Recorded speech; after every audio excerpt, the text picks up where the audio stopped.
Food to me is a universal language. We sit at the dinner table and we all come from somewhere. I just think it's so important that we try to maintain some cultural identity in whatever way is relevant to you. My grandmother had a restaurant called Takett's in La Goulette, which is the port of Tunis, Tunisia. I continue sort of in her tradition, and so I've called my project Petit Takett, so I'm Little Takett.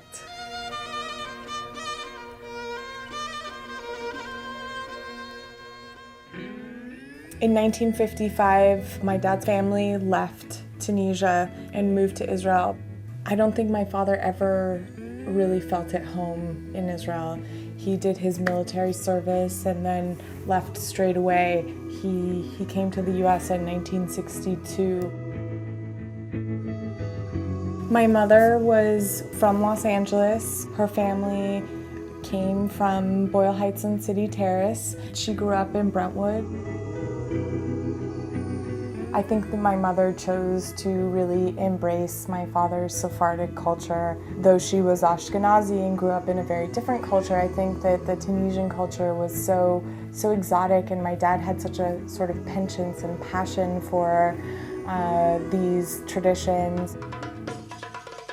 10 years after my father died, I found this box of recipe cards, and the recipe cards really told my father's journey. They're written in English but phonetically spelled in French and Hebrew and Arabic, and they were recipes that I loved and cherished in my childhood. And remembering my parents and these giant Shabbat dinners.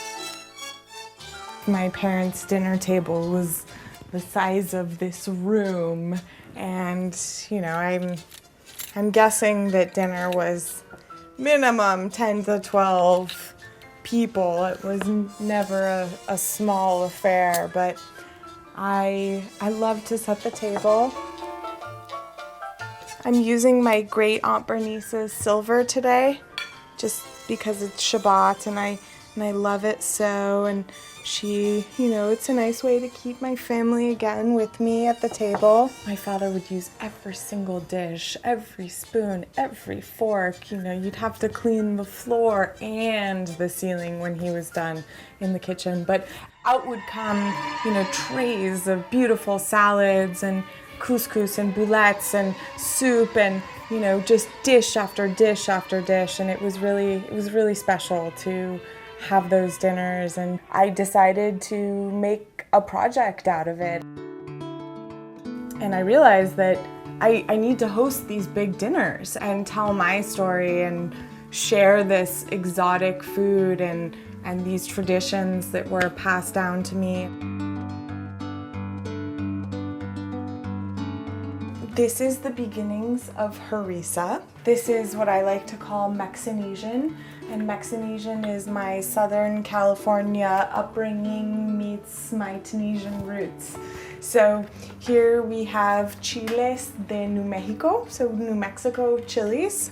Here we have morita chilies, and here we have chipotle chilies. And I will add all of these other flavors. So we have fresh garlic, cayenne, coriander, chili flake, and fresh cumin seed. So I'll take these spices and I grind them fresh in a mortar and pestle or with a spice mill.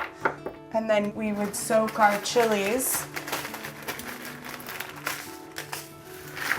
put in some morita chilies and chipotle chilies in warm water. And you should probably be wearing gloves when you do this so you don't get spicy fingers. The more seeds you remove, the less spicy it will be.